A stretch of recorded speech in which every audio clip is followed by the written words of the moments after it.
জগন্নাথ দেবের অত্যন্ত প্রিয় একটি পদ হলো ডালমা। মধ্যাহ্ন ভোজে এই ডালমা পরিবেশন করা হয় তাকে। তো এই ডালমা বানাতে আপনাকে বিউলির ডাল আর মুগ ডাল সমপরিমাণ নিতে হবে। যদি 100 গ্রাম নেন, দুটোই 100 গ্রাম করে নিতে হবে এবং 1 ঘন্টা ভিজিয়ে রাখতে হবে।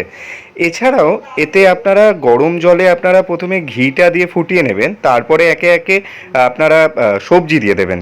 সবজিগুলোর মধ্যে ডুমডুম করে কেটে রাখা কুমড়ো, কাঁচকলা, বেগুন, রাঙা আলু, কাঁচা পেঁপে, আদা, গাজর, বটবটি, অথবা এটার মধ্যে কিছু এক্সট্রা সবজিও দিতে পারেন। আবার এর মধ্যে যারা ভালোবাসেন না এগুলো, সেগুলো থেকে বাদও দিতে পারেন, সেটা আপনি নিজের ওপর নির্ভর করছে।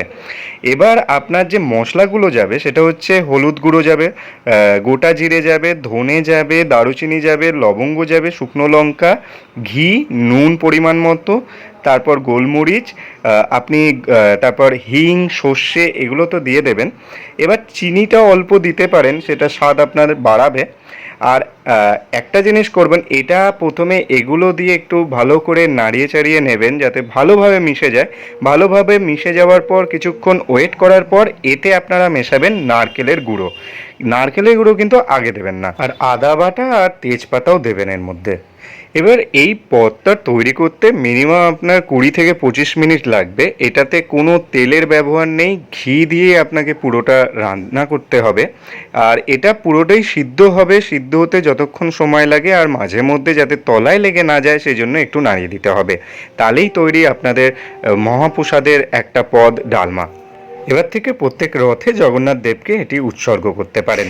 পুরাণ মতে যশোদা বালক কৃষ্ণকে 8 প্রহর খেতে দিতেন, কিন্তু একবার ইন্দ্রের রোষে পড়ে মহাপ্রলয়ের সৃষ্টি হয়।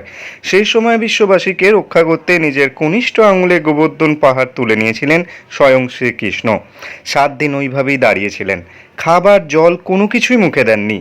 প্রলয় বন্ধ না হওয়া পর্যন্ত তিনি পাহাড় নামিয়ে রাখেননি। এদিকে যে ছেলে দিনে 8 বার খাবার খেত, টানা 7 দিন হয়ে গেল তাকে খাবারই দেওয়া হয়নি। সেই ভেবে মা যশোদা কেঁদে ওঠে। তখন ব্রজবাসী সহ যশোদা 7 দিন ও 8 প্রহরের হিসেবে কৃষ্ণের 56টি পদের ব্যবস্থা করেছিলেন, এবং সেই থেকেই নারায়ণের 56 ভোগ চলে আসছে। আর এই যে ডালমাটা আপনারা দেখতে পাচ্ছেন যে এটা তৈরি হয়ে গেছে, এটাতে বিশেষ কিচ্ছু করার নেই, সবগুলো একবারে দিয়ে আপনারা ফুটিয়ে নেবেন। এটা মূর্ধান্য ভোজে জগন্নাথ দেবের ভোগ দেওয়া হয়। এই ডালমা অত্যন্ত প্রিয় একটি পদ আমাদের জগন্নাথ দেবের। তো উল্টো রথ আসছে, আপনারা বাড়িতে এটা বানিয়ে নিতে পারেন। এর সাথে সাদা ভাত দিয়ে আপনারা খেতে পারেন, অথবা কর্মাবাই খিচুড়ি বলে জগন্নাথ দেবের অন্য আর এক পদ আছে, মানে যেটা জগন্নাথ দেবের খুবই প্রিয়, সেটারও ভিডিও আসবে, সেটা আপনারা দেখতে পাবেন। যদি ভালো লাগে তাহলে সবার মধ্যে এটা সরিয়ে দেবেন, মানে শেয়ার করে দেবেন। আর যদি আপনি আমার চ্যানেলে প্রথম ভিডিও দেখেন এটা, তাহলে প্লিজ সাবস্ক্রাইব করবেন। আর সাবস্ক্রাইবার বন্ধুরা যারা আছো তারা প্লিজ আমার এই চ্যানেলটাকে আরেকটু বড় করার জন্য, আরও ভালো ভালো ভিডিও যাতে আমি দিতে পারি সেই জন্য একটু দেখো, যাতে একটা লাইক কমেন্ট করে যাও।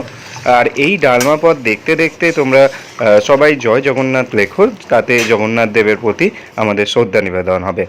তো ডালমাটা তৈরি হয়ে গেছে, আশা করি এই ভিডিওটা খুব ভালো লেগেছে। মহাপ্রসাদ ছাড়াও ডালমা, ডাল ও সবজি দিয়ে তৈরি করা এই পদটি উড়িষ্যায় খুব জনপ্রিয় পদ।